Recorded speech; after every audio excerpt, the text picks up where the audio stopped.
لا حول ولا قوة إلا بالله العلي العظيم. حسبنا الله ونعم الوكيل، نعم المولى ونعم النصير. أعوذ بالله من الشيطان اللعين الرجيم. بسم الله الرحمن الرحيم. حمدا لك يا ذا الجود والإحسان والفضل والطول والامتنان، وصلاة وسلاما على من لا ينطق عن الهوى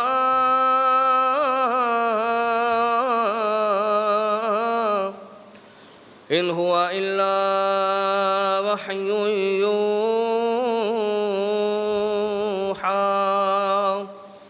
حبيب قلوبنا وشفيع ذنوبنا وطبيب نفوسنا، مولانا ومولى الثقلين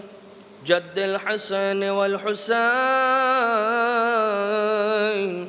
أبي القاسم المصطفى محمد. اللهم صل على محمد وعلى آله الذين أذهب الله عنهم الرجس وطهرهم تطهيرا. اللهم صل على محمد وآله، لا سيما على الإمام المنتظر والحجة الثاني عشر، واللعنة الدائمة الباقية على أعدائهم ومنكري فضائلهم وغاصبي حقوقهم من الأزل إلى قيام يوم الدين. أما بعد، فقد قال الله سبحانه وتعالى في محكم كتابه ومتقن خطابه وهو أصدق القائلين: بسم الله الرحمن الرحيم. والليل إذا يغشى والنهار إذا تجلى وما خلق الذكر والأنثى إن سعيكم لشتى.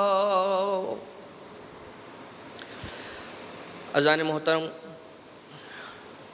ماہ رمضان المبارک کی یہ آخری رات ہے اور پروردگار عالم کا یہ مبارک ترین مہینہ ہم سے اب رخصت ہوا چاہتا ہے۔ یقیناً ائمہ اطہار علیہم الصلاۃ کے غم اور اندوہ کا انداز کہ جب ماہ رمضان سے رخصت ہو رہے ہوتے تھے، اسے دیکھ کر ایسا نہیں لگتا کہ ماہ رمضان صرف ایک مہینہ ہے، بلکہ اس سے بہت زیادہ بڑھ کر اہل بیت اطہار علیہم السلام نے اس مہینے کو امپورٹنس دی ہے اور اس مہینے کو اہمیت عنایت فرمائی ہے۔ یقیناً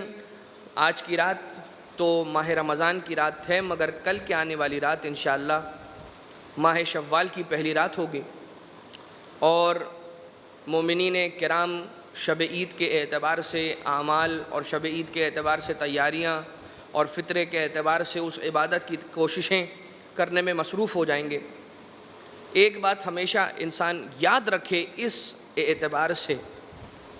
کہ ماہ رمضان المبارک اگرچہ ہم سے رخصت ہو رہا ہے، مگر یہ مہینہ جس اللہ کا مہینہ ہے وہ اللہ ہم سے رخصت نہیں ہو رہا ہے،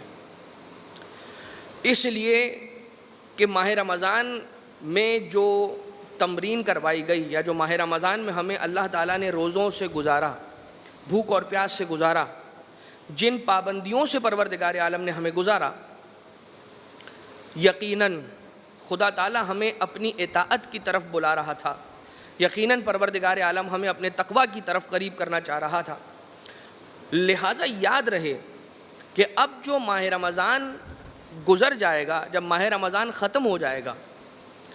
تو ماہ رمضان کے اندر ملنے والی نعمتیں صرف ماہ رمضان تک محدود نہ رہ جائیں، وہ سارا سال ہمارے ساتھ لگی رہیں اور سارا سال ہمارے ساتھ چلتی رہیں۔ اس لیے کہ کہا یہ جاتا ہے نا کہ پروردگار تو نے اپنے بندے کو اپنے مہینے میں، اپنا مہینہ، جو وہ مہینہ جسے تو نے اپنا مہینہ کہا، اور اس مہینے میں تو نے اپنے بندے کو اپنا مہمان بنایا۔ دنیا کا یہ طریقہ ہے، سخیوں کا یہ طریقہ ہے کہ جب اپنے دسترخوان پر بلاتے ہیں، جب اپنا مہمان بنا کر بلاتے ہیں تو کچھ کھلاتے ہیں، کچھ پلاتے ہیں، مگر یہاں پر عجب انداز تھا رب ذوالجلال کا کہ پروردگار عالم نے اپنے مہمان کو مہمان بلا کر بھوکا پیاسا رکھا۔ تو اس کے معنی یہ نہیں ہے کہ پروردگار ہمیں کسی شے سے محروم رکھ رہا ہے، نہیں، بلکہ پروردگار عالم ہمیں کوئی اتنی بڑی چیز دے رہا ہے کہ جس کا میچ کھانے پینے سے نہیں ہے۔ یقیناً اس نے ہمیں جو اپنی بارگاہ میں بلایا ہے، دنیا کا کوئی ایک عام انسان بھی اگر کسی کو اپنی بات بلاتا ہے تو کیا اسے خالی لوٹا دیا کرتا ہے؟ کیا اسے خالی جھولی کے ساتھ یہ کہتا ہے کہ اب تم آ گئے، اب تم چلے جاؤ؟ نہیں۔ ایک مرتبہ جب انسان کسی کے در پر آ جاتا ہے تو پھر اس کے بعد جب اس نے بلایا ہے، جس نے بلایا ہے، یہ ہو ہی نہیں سکتا کہ وہ اسے خالی لوٹا دے، چجا کہ خدا پروردگار عالم رب ذوالجلال۔ تو جواب کیا آئے گا رب ذوالجلال کا جب اگر کسی نے یہ سوال کیا کہ تو نے اپنے مہمان کو بھوکا پیاسا رکھا؟ جواب آئے گا کہ میرے بندے، میں تجھے اتنی بڑی شے دینا چاہ رہا تھا، اتنی بڑی شے، اتنا بڑا تحفہ تجھے تقویٰ کا تحفہ دینا چاہ رہا تھا، اور اس کے علاوہ بھی بہت کچھ۔ وہ تحفے تجھے دینے کے لیے اس منزل تک پہنچانا چاہ رہا تھا کہ جس منزل تک تو نہیں پہنچ پاتا اگر تو بھوکا اور پیاسا نہ رہتا۔ جس عظیم مرتبے تک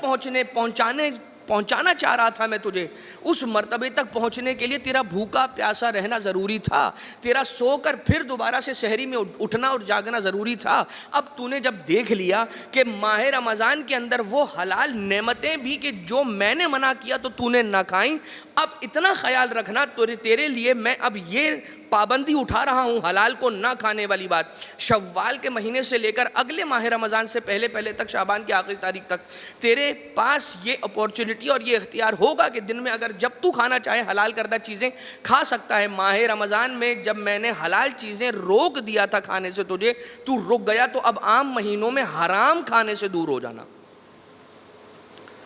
اور بہت ساری ایسی باتیں، بہت ساری ایسی چیزیں کہ جن کا تعلق ہمارے ماہ رمضان کی اس عبادت سے ہے۔ تقویٰ کا بلند ہونا، انسان کے ایمان میں اضافہ ہونا، اور یقیناً تقویٰ انسان کو حاصل ہو نہیں سکتا اگر در مولائے متقیان، در امام المتقین پر آ کر اپنی پیشانی کو جھکا نہ دے۔ یہیں سے ملے گا تقویٰ اگر ملے گا۔ اور یہ کون سی محفل ہے جس محفل میں ہم بیٹھے؟ محفل مرتضیٰ۔ پروردگار عالم نے اپنے اس دسترخوان کرم کو یہاں سجائے رکھا، اور مومنین اور مومنات جہاں جہاں تک دیکھ رہے ہیں اس کا فیض حاصل کر رہے ہیں، اور یقیناً اس اجر میں اور اس ثواب میں شامل ہو رہے ہیں کہ جو یہاں اجر ہے بیٹھ کر سننے کا۔ آئیے آج اس سورہ کی طرف بڑھتے ہیں کہ جو سورہ واللیل ہے، مختصر سورہ ہے، اور اس سورہ کے اندر پروردگار عالم نے رات کی قسم کھائی ہے۔ قسم ہے رات کی جب وہ دن پر چھا جائے، وَالنَّهَارِ اِذَا تَجَلَّى، قسم ہے دن کی جب وہ روشن ہو جائے اور اس کی روشنی پھیل جائے، وَمَا خَلَقَ الذَّكَرَ وَالْأُنثَى، اور قسم ہے ہر مذکر اور مؤنث کے خلق کیے جانے کی، اِنَّا سَعْيَكُمْ لَشَتَّى، یقیناً آپ کی کوششیں قبول کر لی گئی ہیں۔ فَأَمَّا مَنْ أَعْطَى وَاتَّقَى، اس آیت کی ایک شان نزول ہے، اس آیت کا ایک شان نزول ہے۔ فَأَمَّا مَنْ أَعْطَى وَاتَّقَى، پس وہ جس نے عطا کیا اور اللہ کا تقوی بھی اختیار کیا۔ کون تھا وہ کہ جس نے عطا کیا؟ رسالت مآب کی دور میں ایک شخص تھا کہ جس کا کھجوروں کا ایک باغ تھا۔ وہ اپنے کھجوروں کے باغ، بہت سارے اس کے درخت تھے، ایک درخت ایسا تھا کہ جس درخت کی شاخ دیوار سے ہوتے ہوئے ساتھ میں باغ کے بالکل ساتھ، دیوار کے بالکل ساتھ ایک فقیر شخص کا گھر تھا، ایک مسکین اور نادار شخص کا گھر تھا. ایک اس کی شاخ اس کے اس گھر کی اوپر جھک گئی تھی، اور جس کی وجہ سے وہ جو کھجوریں تھیں اس کے پھل کچھ اس کے صحن کے اندر گرتے تھے اور بچے انہیں اٹھا کر کھاتے تھے. اور یہ جو مالک تھا اس باغ کا، اس کا بخل کہہ لیجئے، اس کی کنجوسی کہہ لیجئے، یا اس کی حقارت کہہ لیجئے، یہ اس انداز سے جاتا تھا کہ وہاں پر گرنے والی اپنے درخت کے کھجوروں کو اٹھاتا تھا. اگر بچوں کو دیکھ لیتا تھا کہ کسی بچے نے ایک کھجور اٹھا کر منہ میں رکھ لی ہے، تو اپنی انگشت کے ذریعے سے، اپنی انگلیوں کے ذریعے سے بچوں کے دہن میں ہاتھ ڈال کے وہ کھجوریں نکال لیا کرتا تھا، نہیں کھانے دیتا تھا بچوں کو، اور ان کی سرزنش کیا کرتا تھا. یہ معاملہ اس فقیر شخص نے رسالت مآب صلی اللہ علیہ وآلہ وسلم کے سامنے رکھا کہ یا رسول اللہ، یہ شخص یہ اس طرح سے کرتا ہے کہ جس کا اثر بچوں پر اچھا نہیں ہے. یہ اپنے درخت کی کھجوریں، ان میں سے اگر وہ شاخ کے جو میرے گھر کے صحن کے اندر پڑتی ہے اس میں سے اگر کچھ گر جاتی ہیں اور بچے اٹھا لیتے ہیں تو اللہ کا رزق ہے، مگر وہ اجازت نہیں دیتا. رسالت مآب نے کہا کہ تو فکر نہ کر، تو اپنے گھر پلٹ جا، یہ تیرا مسئلہ میں حل کرنے کی کوشش کروں گا اور تیرا یہ مسئلہ حل ہو جائے گا. اب رسالت مآب نے اسے ہٹا دیا اور کہا کہ تم اپنے گھر چلے جاؤ، اب تمہارا مسئلہ محمد مصطفیٰ حل کریں گے صلی اللہ علیہ وآلہ وسلم. حبیب خدا ایک مرتبہ ایک دن اس باغ کے مالک کے پاس آئے اور آنے کے بعد اس سے کہا یہ بتاؤ کہ کیا تم یہ چاہو گے کہ اپنا وہ ایک درخت میرے حوالے کر دو، مجھے بیچ دو، اور میں تمہیں جنت میں ایک درخت عطا کرتا ہوں. سوچ لیجئے گا، تصور میں لے آئیے گا، امیجن کیجئے گا کہ رسالت مآب کیا اس کی پرائس کیا دے رہے ہیں. اس کے دنیا کے ایک کھجور کے درخت کے عوض رسالت مآب صلی اللہ علیہ وآلہ وسلم ارشاد فرماتے ہوئے یہ کہہ رہے ہیں کہ کیا تم یہ چاہو گے کہ میں تمہیں جنت کا ایک درخت دے دوں تاکہ تم اپنے پاس اس ایک درخت کو مجھے بیچ دو.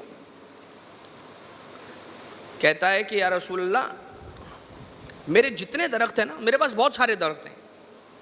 ٹون دیکھیے گا، میرے پاس بہت سارے درخت ہیں نعوذ باللہ، اور ان درختوں میں یہ جو درخت ہے نا جو آپ نے مانگا ہے، اس کا پھل سب سے زیادہ خوش مزہ ہے، سب سے زیادہ لذیذ اس کا پھل ہے، یعنی کہ اس کی کھجوریں سب سے زیادہ لذیذ ہیں، میں نہیں بیچ سکتا یہ کھجور کا درخت. اور انکار کر دیا. اب آپ ذرا سوچئے، تاجدار نبوت، تاجدار رسالت، نبیوں کے سردار، ولیوں کے سردار رسالت مآب، کائنات کے مالک کے نبی، رسالت مآب نے آ کر خود مانگا ایک درخت، اس نے نہیں دیا. ایک یہ انکار کیا، ایک یہ آفر ٹھکرائی، اور ایک یہ بات ٹھکرائی کہ کہا میں تجھے جنت کا ایک درخت دیتا ہوں. جنت بھی ٹھکرائی، رسول کو چھوڑا، مالک جنت کو چھوڑا، جنت کا درخت جنت کو چھوڑا، دونوں چیزیں چھوڑی. اور اس کے بعد رسالت مآب وہاں سے تشریف لے آئے. لیکن ایک صحابی نے سن لیا، ابو الدرداء یا ابو الدحداح کر کے نام ملتا ہے تاریخ کے اندر، ایگزیکٹ تاریخ کے اندر لکھا ہوا ہے. اس نے جب رسالت مآب کو یہ سوال کرتے ہوئے سنا، رسول، کائنات کا رسول کسی سے کوئی تقاضا کرے، دے دے تو اچھی بات، نہ دیا تو رسول نعوذ باللہ، رسول اکرم کو رسوا کرنے کی کوشش ہے، نعوذ باللہ من ذالک. وہ آتا ہے رسول کے پاس صحابی اور کہتا ہے کہ یا رسول اللہ، میں نے سن لیا آپ کی بات، آپ مجھے اجازت دیتے ہیں کہ وہ درخت خریدوں اور آپ کے حوالے کر دوں تاکہ آپ مجھے وہی دیں جو آپ اسے دینے جا رہے تھے. کیا آپ کی اجازت ہے کہ میں وہ درخت خرید کر آپ کے حوالے کروں کہ اگر میں یہ ایسا کر لوں آپ کی اجازت سے تو آپ مجھے بھی وہی عنایت فرمائیں گے جو آپ اسے دے رہے تھے، یعنی جنت کا ایک درخت؟ رسالت مآب نے فرمایا ٹھیک ہے، اگر تو یہ کر سکتا ہے کام تو بالکل کر لے، وہ درخت اس سے خرید کر میرے حوالے کر دے. رسالت مآب کے کہنے اجازت کے بعد، رسالت مآب کی اجازت کے بغیر اس نے اپنی مرضی سے وہ کام انجام نہیں دیا. یہ ہے بصیرت. خیر، آیا اور آنے کے بعد اس مالک سے کہا، باغ کے مالک سے کہا کہ یہ بتا کہ کیا تو اپنا وہ درخت بیچے گا؟ کہا دیکھو رسول خدا محمد مصطفیٰ صلی اللہ علیہ وآلہ وسلم وہ میرے پاس آئے تھے، میں نے انہیں نہیں بیچا تو میں تمہیں کیوں دوں؟ اور منع کر دیا۔ اور جب منع کیا ہے، جب انہیں منع کیا ہے تو ایک مرتبہ کہنے لگا کہ کوئی قیمت، کوئی ایسی بات، کوئی ایسا تقاضا کہ جس کے عوض تو دے سکے؟ کہا ہاں ایک تقاضا ہے، لیکن وہ قیمت اتنی بھاری ہے کہ کوئی ادا نہیں کر سکے گا، اگر وہ رقم تو ادا کر سکتا ہے تو پھر وہ قیمت اگر تو ادا کر سکتا ہے تو پھر میں راضی ہوں اسے بیچنے پر، آمادہ ہوں۔ پوچھا کیا قیمت ہے؟ کہا 40 درخت چاہیے مجھے، 40 درخت۔ کہا خدا کا خوف کرو۔ اب ذرا سوچئے گا، جس بات کو وہ اپنے لیے فضیلت سمجھ رہا تھا، اس صحابی رسول نے اسے کس طرح سے اس کے سامنے پیش کیا تاکہ اسے جھنجھوڑ سکے کہ تم کس قیمت کی، کیا قیمت طے کر رہے ہو ایک درخت کے لیے؟ تمہیں خوف خدا نہیں ہے؟ کیا کہا صحابی نے کہ یہ درخت تمہارا وہ ہے کہ جس کی تم اتنی بھاری قیمت طے کر رہے ہو جو دینا ممکن نہیں ہے، اور اس کے بعد وہ درخت کے جس درخت کی شاخ ٹیڑھی ہو چکی ہے، اس کی تو شاخیں بھی سیدھی نہیں ہیں، اس کی شاخیں بھی سیدھی نہیں ہیں اور تم اس کی اتنی قیمت لگا رہے ہو۔ کہا بس اس کے پھل کا جو ٹیسٹ ہے، اس کا جو ذائقہ ہے وہ انمول ہے۔ اب یہ جو صحابی تھا اس کے لیے اس کھجور کے درخت کا ٹیسٹ کوئی میٹر ہی نہیں کرتا تھا، کوئی معنی ہی نہیں رکھتا تھا۔ صحابی رسول کے لیے جو شے معنی رکھتی تھی وہ تھی رسول کی رضامندی، رسول کی خوشی، رسول کو خوش کرنا، اس کے دل میں جو محبت محمد مصطفیٰ صلی اللہ تعالیٰ علیہ وآلہ وسلم تھی نا، اصل قیمت اس چیز کی تھی۔ کہا کہ ٹھیک ہے میں ایک کام کرتا ہوں، یہ 40 درخت ارینج کر کے تجھے دے دیتا ہوں۔ تو وہ مالک یہ کہتا ہے کہ ٹھیک ہے جاؤ، اور کچھ جو گواہ وغیرہ ہوتے ہیں، وٹنسز ہوتے ہیں، ان وٹنسز کو لے آؤ تاکہ ہم اس وقت اس ڈیل کو فائنلائز کریں، اور اس کے بعد جب تم 40 درخت ارینج کر لوگے تو انہیں لا کر مجھے دے دینا، یہ درخت میں تمہارے حوالے کر دوں گا۔ اور وہ ڈیل ہو گئی، 40 درخت ارینج ہو گئے، اور اس کے بعد وہ درخت لے جا کر اس نے رسالت مآب صلی اللہ علیہ وآلہ وسلم کو عطا کیا، دے دیا۔ اس کے بعد قرآن کریم کی یہ آیت نازل ہو گئی، فَأَمَّا مَنْ أَعْطَى وَاتَّقَى، پس وہ کہ جس نے عطا کیا رسول کو اور اس نے تقوی اختیار کیا، وَصَدَّقَ بِالْحُسْنَى، اور نیکی کی اور اس نے سچائی کے ساتھ اپنے معاملے کو رکھا، فَسَيُنَسِّرُهُ لِلْيُسْرَى، تو ہم اس کے لیے آسانیاں پیدا کریں گے، جلد ہی ہم اس کے لیے آسانیاں پیدا کریں گے۔ رسالت مآب صلی اللہ علیہ وآلہ وسلم اس دن کے بعد سے جب بھی اس درخت کے قریب سے گزرتے تھے یا اس درخت کے سائے سے گزرتے تھے تو رسالت مآب فرماتے تھے اس صحابی کا نام لے کر کہ خدا کی قسم پروردگار عالم نے اس صحابی کو، اس میرے صحابی کو اس درخت کے ہر ایک کھجور کے عوض ایک ایک درخت عنایت فرمایا ہے، ہر ایک کھجور کے عوض ایک درخت عنایت فرمایا ہے، کہ جس کی صفات بھی بیان ہوئی ہیں کہ کتنا بڑا درخت ہے، اس کے نیچے کی ٹھنڈی ہوائیں کیسی ہیں، اس کا پھل کیسا ہے۔ اور رسالت مآب صلی اللہ علیہ وآلہ وسلم کے حوالے سے چھٹے امام حضرت امام جعفر صادق علیہ السلام نے ارشاد فرمایا، جب کسی نے پوچھا کہ اگر اس نیکی سے ہم بھی بہرہ مند ہونا چاہیں کہ ہمیں بھی چاہیے کہ ہمارے درخت ہوں جنت کے اندر تو کیا کرنا چاہیے، تو چھٹے امام علیہ السلام نے فرمایا کہ رسالت مآب صلی اللہ علیہ وآلہ وسلم ارشاد فرمایا کرتے تھے کہ جو شخص لا الہ سبحان اللہ والحمد للہ ولا الہ الا اللہ واللہ اکبر، یعنی کہ تسبیحات اربعہ، جو شخص تسبیحات اربعہ کی تلاوت کرے گا کثرت کے ساتھ تو پروردگار عالم ہر ایک مرتبہ تسبیحات اربعہ پڑھنے پر پروردگار درخت میں اس کے لیے 10 جنت میں اس کے لیے 10 درخت لگائے گا، اور ہر درخت کا پھل الگ ہوگا۔ ایک مرتبہ سبحان اللہ والحمد للہ ولا الہ الا اللہ واللہ اکبر کے عوض پروردگار عالم جنت میں اس کے لیے 10 درخت لگائے گا، اور ہر درخت کا پھل الگ نوعیت کا ہوگا، الگ رنگ کا ہوگا، الگ ذائقے کا ہوگا اور الگ تاثیر کا ہوگا۔ یہ ہے انداز، کس کا انداز؟ کہ جس نے رسالت مآب صلی اللہ علیہ وآلہ وسلم کی مشکل کو دیکھا۔ رسالت مآب تو کوئی تقاضا نہیں کریں گے، اس نے خود رسالت مآب کی خدمت میں آنے کے بعد ایک مرتبہ اجازت لے کر رسالت مآب کی اس مشکل کو حل کیا۔ اور کمال یہ کہ رسالت مآب صلی اللہ علیہ وآلہ وسلم کے لیے ایک درخت کی کیا قیمت ہے؟ کیا حیثیت ہے ایک درخت کی، دنیا کے ایک درخت کی کیا حیثیت ہے، کائنات کے حبیب اللہ تعالیٰ کے محبوب ترین بندے رسالت مآب صلی اللہ علیہ وسلم کے لیے کیا حیثیت ہے اس کی۔ اس سے رسالت مآب کا نہیں، اس شخص کا پتہ چلتا ہے کہ جس کے دل میں رسول کے لیے اتنی کیئر تھی، جس کے دل میں رسول اکرم صلی اللہ علیہ وسلم کے لیے اتنی محبت تھی، اتنی جگہ تھی۔ اور یہ ہو نہیں سکتا کہ اگر کسی کے دل میں ایمان نہ ہو۔ جس کے دل میں ایمان ہوتا ہے، جس کا ایمان زندہ ہوتا ہے، بس وہی یہ کام انجام دے سکتا ہے۔ اور رسول تو وہ ہیں کہ جن کو کتنی مرتبہ یہ آ کر کہا گیا کہ آپ عرب کی بہترین عورت سے شادی کر لیجئے، آپ پورے عرب پر سلطنت حاصل کر لیجئے، ہم سارے مل کر آپ کو عرب کا بادشاہ بناتے ہیں، سارا کا سارا مال ہمارا، فلاں کا فلاں بادشاہ کا، فلاں کا اس قبیلے کے سردار کا، سارا مال آپ لے لیجئے، بڑی تعداد میں آپ کو مال دیتے ہیں، نہ جانے کتنے پہاڑ، نہ جانے کتنی کانیں، نہ جانے کتنے منرلز کی کانیں، یہ سب آپ کو دیتے ہیں رسالت مآب کو۔ ایک کام کرنا ہے آپ کو، رسول اکرم صلی اللہ علیہ وآلہ وسلم سے کہا جاتا ہے کہ یہ سب کچھ لے لیجئے، بس ایک کام کر لیجئے، وہ یہ کام ہے کہ توحید کا پیغام لوگوں تک پہنچانا بند کر دیجئے، توحید کی دعوت دینا بند کر دیجئے۔ اب رسالت مآب، کار رسالت اور کار نبوت کو کیسے چھوڑ دیں بھلا؟ لہٰذا رسالت مآب صلی اللہ علیہ وآلہ وسلم نے ارشاد فرمایا کہ خدا کی قسم اگر تم لوگ میرے ایک ہاتھ پر چاند اور ایک ہاتھ پر سورج رکھ دو تب بھی میں توحید کے پیغام سے باز نہیں آؤں گا۔ اگر تم لوگ سارے مل کر میرے ایک ہاتھ پر سورج رکھ دو، دائیں ہاتھ پر سورج اور بائیں ہاتھ پر چاند رکھ دو، تب بھی میں تمہارے اس کہنے پر توحید کے پیغام دینے سے باز نہیں آؤں گا، میں توحید کا پیغام تب بھی دیتا رہوں گا۔ اب یہاں پر سوال یہ پیدا ہوتا ہے کہ یہ بتائیے کہ کیا یہ جو دعویٰ ہے ایک ہاتھ پر سورج رکھ دیں اور ایک ہاتھ پر چاند رکھ دیں، تو کیا یہ ممکن دعویٰ ہے؟ کہ ممکن ہے؟ عربوں کے لیے کیا ممکن تھا کہ رسالت مآب کے ایک ہاتھ پر سورج لا کر رکھ دیں؟ کیا رسول اکرم صلی اللہ علیہ وآلہ وسلم کے ایک ہاتھ پر چاند لا کر رکھنا ممکن تھا کیا عربوں کے لیے؟ نہیں تھا۔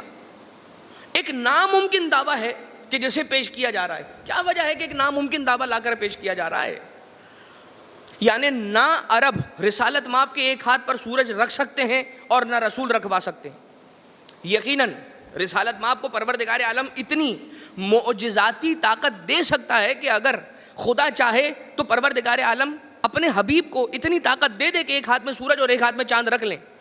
لیکن اگر نارمل کنڈیشنز کے اندر دیکھیں تو نہیں ہو سکتا، معجزہ تو نہیں ہے۔ رسالت مآب یہ کہہ رہے ہیں کہ اگر تم ایک ہاتھ میں سورج اور ایک ہاتھ میں چاند رکھ دو تو نہ وہ رکھوا سکتے ہیں نہ یہ رکھ سکتے ہیں۔ دوسرے ہاتھ پر چاند نہ رسالت مآب رکھوا رہے ہیں اور نہ وہ رکھ رہے ہیں، تو پھر یہ دعویٰ ناممکن دعویٰ کیوں ہے؟ جواب، رسالت مآب اس ناممکن دعوے کے کرنے کے ذریعے سے بتلا دینا چاہتے ہیں اور سمجھا دینا چاہتے ہیں کہ دیکھو، جتنا ناممکن سورج کو ہاتھوں پہ رکھنا ہے اور جتنا ناممکن چاند کو دوسرے ہاتھ پر رکھنا ہے، اتنا ہی ناممکن ہے کہ میں توحید کے پیغام سے باز آ جاؤں۔ اتنا ہی ناممکن ہے۔ جتنا ناممکن ہے کہ میرے ہاتھ پر سورج آ جائے اور جتنا ناممکن ہے کہ میرے ایک ہاتھ پر چاند آ جائے، اتنا ہی ناممکن ہے کہ محمد مصطفیٰ توحید کا پیغام دینے سے رک جائے۔ اب جب رب ذوالجلال نے اپنے حبیب کی یہ ادا دیکھی تو پروردگار عالم کو اپنے محبوب کی، اپنے حبیب کی ادا اتنی پسند آئی کہ خدا نے کہا کہ میں بھی خدا نہیں اگر میں نے تیرے ایک ہاتھ سے سورج کو پلٹا نہ دیا اور تیرے ایک ہاتھ سے چاند کے دو ٹکڑے نہ کروا دیے۔ یہ رسالت مآب کے لیے ایک درخت کی کیا حیثیت ہے؟ مگر عزیزان محترم، پروردگار عالم بھی اپنے دشمنوں کو نیست و نابود کرنے کے لیے انسانوں کا محتاج نہیں ہے۔ کتنے تھے رسالت مآب صلی اللہ علیہ وآلہ وسلم پر پتھر برساتے رہے، رسول کو لہو لہان کرتے رہے، کوڑا کرکٹ پھینکنے والی نعوذ باللہ من ذالک رسالت مآب پر کوڑا کرکٹ پھینکتی رہی۔ کوئی آیا آگے؟ کوئی نہیں آیا نا آگے بچانے کے لیے، کسی نے آواز نہ اٹھائی، کوئی کھڑا نہ ہوا، کسی نے قیام نہ کیا۔ لیکن پروردگار عالم نے کیا چھوڑ دیا اپنے حبیب کو؟ معنی کیا ہوئے؟ معنی یہ ہوئے کہ پروردگار عالم باطل قوتوں کو اور پروردگار عالم شیطانوں کو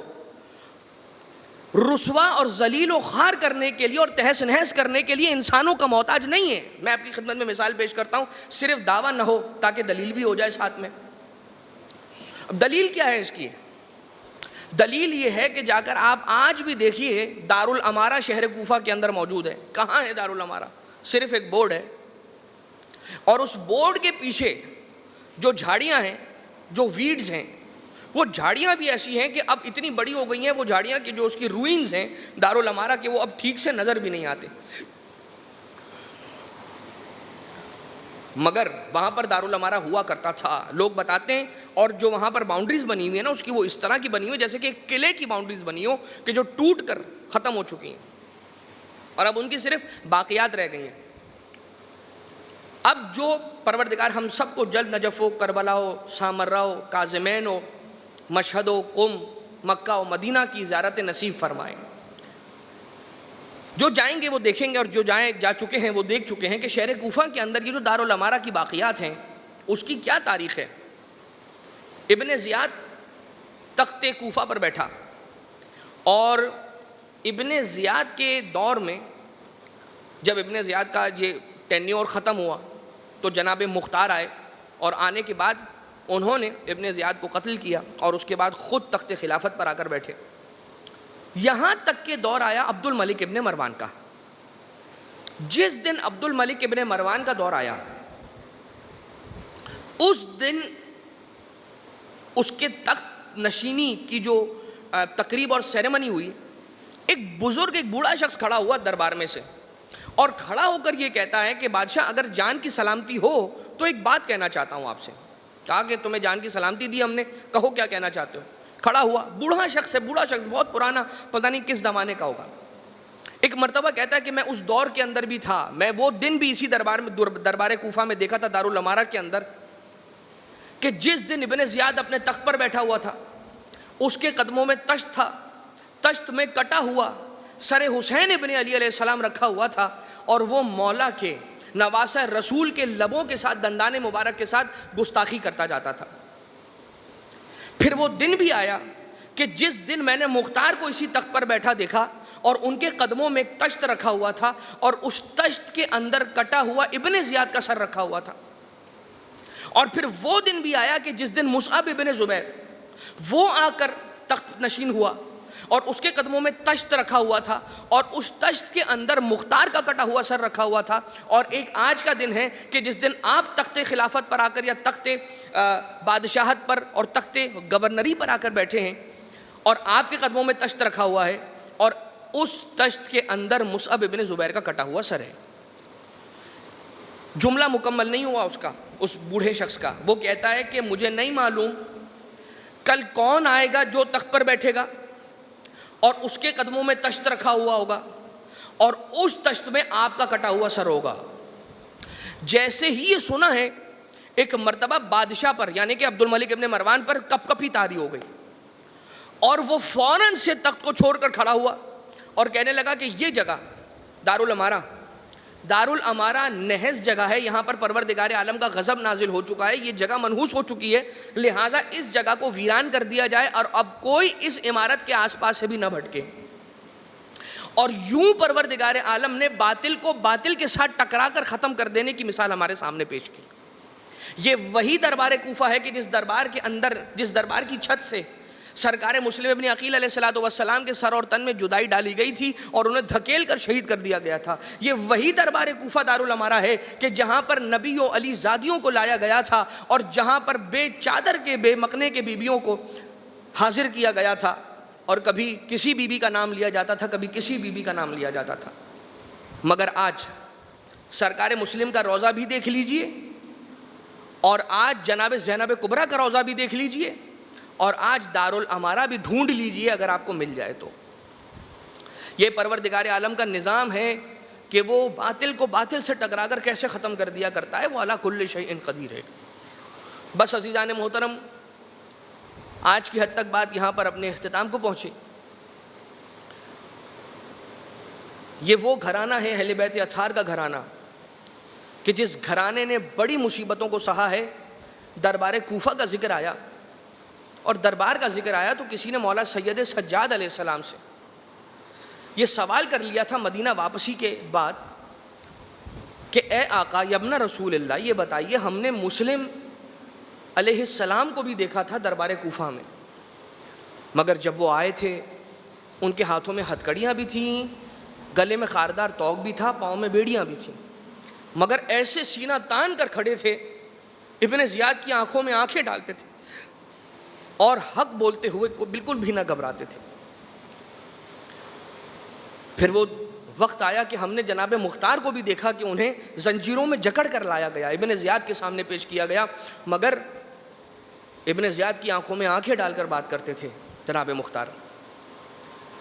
مگر مولا ہم نے یہ سنا کہ جب آپ دربار کوفہ میں آئے تو آپ کے گلے میں توق خاردار تھا، ایسا توق خاردار کہ جس میں اندر کی جانب سے، اندر کی فضا میں کیلیں نکلی ہوئی تھیں کہ جو آپ کے گلوئے مبارک کے گوشت کو چھنی کر رہی تھیں، کہ جس میں سر کو جھکانا ممکن نہیں تھا، مگر مولا پھر بھی آپ سر کو جھکائے ہوئے کھڑے تھے۔ ایسی کیا بات تھی کہ میرا مولا سر کو جھکائے رکھا، آپ نے کبھی سر کو اٹھایا نہیں، بلند نہ کیا۔ مولا سید سجاد علیہ السلام نے ارشاد فرمایا تو نے ہمارے ساتھ انصاف نہ کیا۔ ارے جب مختار آئے تھے تو اکیلے تھے، جب چچا مسلم آئے تھے تو اکیلے آئے تھے، دستورات اہل حرم ان کے ساتھ نہ تھی۔ ارے مگر جب تمہارا مولا سید سجاد حسین کا بیٹا جب دربار کوفہ میں لایا گیا، ماں پھوپھی بہنیں ساتھ ہیں، سر پر ردائیں نہ تھیں، ارے میں کرتا تو کیا کرتا، جب سر کو اٹھاتا کبھی پھوپھی کا کھلا سر نظر آتا، کبھی ام کلثوم کا کھلا سر نظر آتا، کبھی ام فروا ام لیلا کا کھلا سر نظر آتا، کبھی ام رواب کا کھلا نظر آتا سر، بس تیرا مولا سر کو جھکائے ہوئے۔